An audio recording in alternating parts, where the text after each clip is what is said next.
Alors, je m'appelle Bruno Gendron, je suis président de la Fédération des aveugles et amblyopes de France.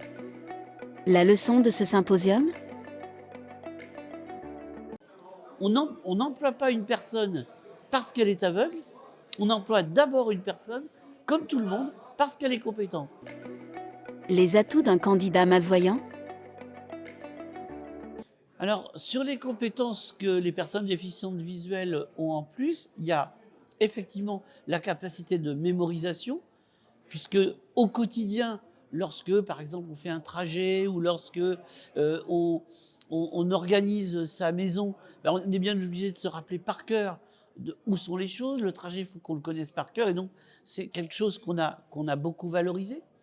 Il y a la question d'imaginer les choses et du coup d'être en capacité, alors tout le monde ne l'a pas, mais la plupart l'ont, de conceptualiser les choses, des choses un peu abstraites, ça nous est assez facile. C'est pas pour rien qu'il y a des grands mathématiciens qui sont aveugles, parce qu'ils ont la capacité à conceptualiser les choses.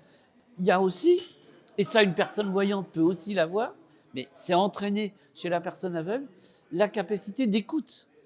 On est, nous, plus sur le registre de l'écoute, avec tout ce que ça implique, la partie verbale, mais la partie paraverbale. Le non-verbal, parfois, on arrive à le décoder, mais pas toujours.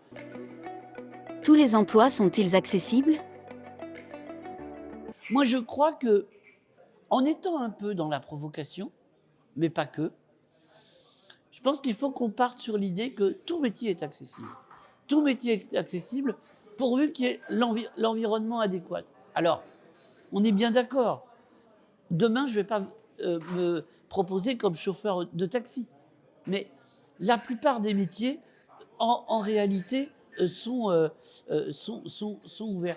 Si je prends ma propre expérience, moi, quand j'avais 18 ans, j'aurais aimé être journaliste.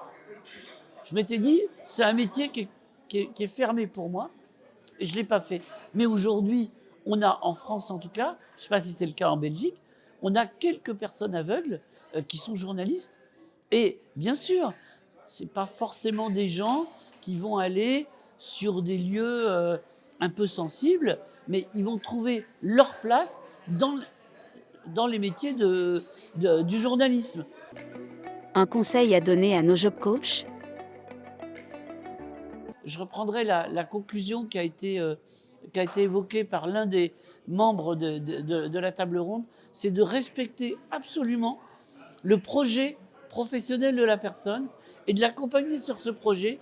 C'est à la personne de voir si ce projet-là, il est viable ou pas viable, mais c'est en aucun cas aux professionnels de décider en amont si un projet est viable ou ne l'est pas. Le mot de la fin? Je repars avec déjà une conviction forte, c'est que la place de nos associations, que ce soit les Amis des aveugles, que ce soit la Fédération des aveugles de France, elle est essentielle à la fois pour convaincre, à la fois pour accompagner les personnes et pour pouvoir avoir vraiment sa place dans le dispositif qui permet d'accompagner une personne du statut de non-emploi à l'obtention d'un emploi. Voir ou bosser, il ne faut pas choisir.